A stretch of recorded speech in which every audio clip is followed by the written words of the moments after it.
అహో ఆంధ్రభోజా అంటూ తెలుగువారు మురిసిపోయే శ్రీకృష్ణ దేవరాయల కాలం ఎలా ఉండేది? హంపి వీధుల్లో హరివిల్లు వర్ణాలు విరిసిన దసరా చూశారా? రత్న సింహాసనంపై కూర్చున్న రాయలరాజు వైభవం ఒక్కసారి ఊహించండి. దసరా వేళ మల్లయోధుల యుద్ధ విద్యలు, గుర్రం కవాతులు ఎలా సాగాయో కళ్లకు కట్టినట్లు తెలిపే ఈరోజు అనగనగాలోని కథనమే అహో ఆంధ్రభోజా భళా దసరా వైభవం. అనగనగా అది సామాన్య శక సంవత్సరం 1510 సంవత్సరపు రోజులు. హంపి దక్షిణ భారతదేశ సంస్కృతిని 300 ఏళ్ల పాటు వివిధ రకాల దాడుల నుండి కాపాడిన ఘనత విజయనగర సామ్రాజ్య చక్రవర్తులది.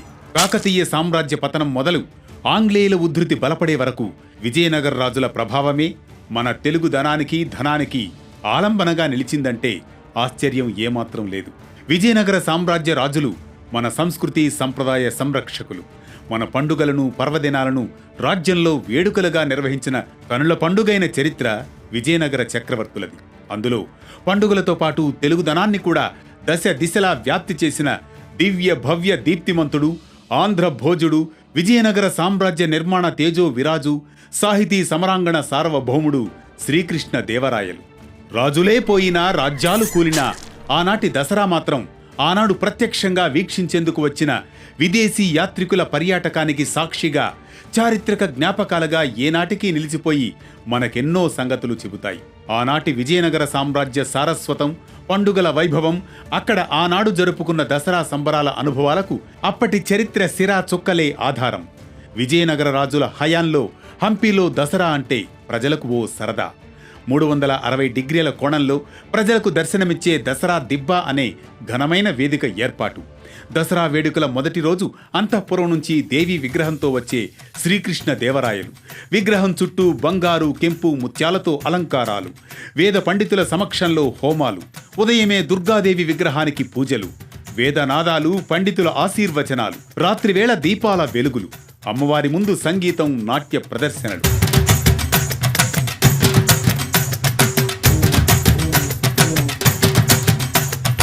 సింహాసనంపై గంభీరంగా ఆసీనులయ్యే విజయనగర సామ్రాజ్య చక్రవర్తి. దసరా రోజున మహారాజు తన సమస్త సైన్యాన్ని పరిశీలిస్తారు. కొత్త అశ్వాలు, ఆయుధాలు ప్రదర్శనలో కనిపిస్తాయి. మహారాజు చేతులెత్తి దేవికి నమస్కరించగానే సైన్యం గర్జన వినిపిస్తుంది. చూచిన హృదయంలో తెలుగు పౌరుషం. అది మన విజయనగర సామ్రాజ్య సైన్య వైభవం. అమ్మవారికి చక్రవర్తుల సాష్టాంగ నమస్కారాలు. తదుపరి చక్రవర్తికి దళపతులు, సైన్యాధిపతులు, మంత్రుల నమస్కారాలు.